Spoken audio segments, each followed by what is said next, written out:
Dengan ayah jangan durhaka, supaya Allah tidak murka.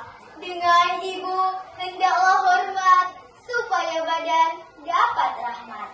Hai teman-teman, perkenalkan nama saya Afika Ramadhani Siagian. Saya duduk di kelas 6 di sekolah SD Negeri nomor 116260 Simonis. Alamat sekolah di Jalan Besar Desa Simonis, Kecamatan Aiknatas, Kabupaten Labuhan Batu Utara, Provinsi Sumatera Utara. Assalamualaikum warahmatullahi wabarakatuh.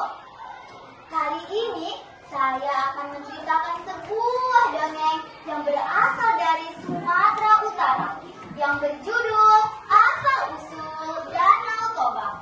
Kategori dongeng legenda. Begini ceritanya. Pada zaman dahulu tinggallah seorang pemuda yang gemar memancing ikan bernama Toba.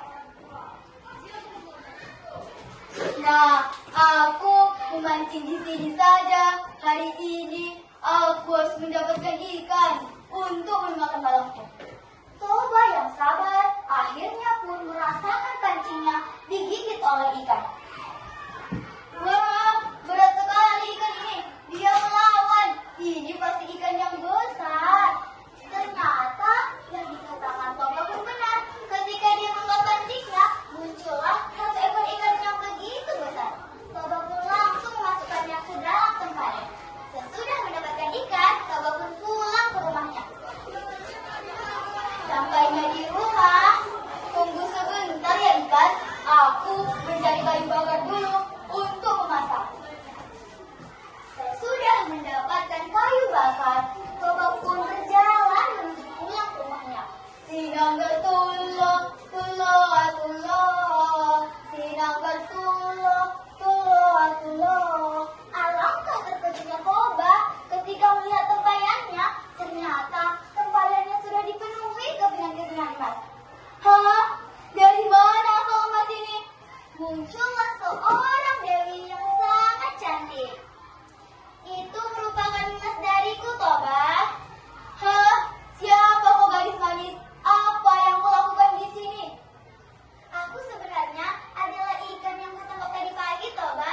Jangan kau makan aku ya. Sebagai gantinya, aku akan tinggal bersamamu. Tapi berjanjilah kepadaku untuk tidak beritahu siapapun tentang hal ini. Baiklah, aku berjanji. Dan akhirnya pun sang dewi itu tinggal bersama Toba. Sampai akhirnya mereka berdua pun menikah. Tidak berapa lama sesudah menikah, mereka dikaruniai seorang anak laki-laki yang bernama Samosir. Karena sering dimanja, Samosir pun tumbuh menjadi anak yang nakal. Hingga suatu pagi, Nak, ibu minta tolong antarkan bekal ini kepada ayahmu di ladang ya, Nak. Aku capek ibu habis bermain. Ibu saja yang pergi antarkan. Samosir kali ini saja turuti perintah ibu ini. Naiklah aku antarkan. Matahari begitu terik. Samosir pun lelah. Samosir pun berteduh ke bawah pohon.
menderat anaknya sampai ke bukit yang paling tinggi, sang ibu pun kembali ke sungai tempat asal-usulnya dulu.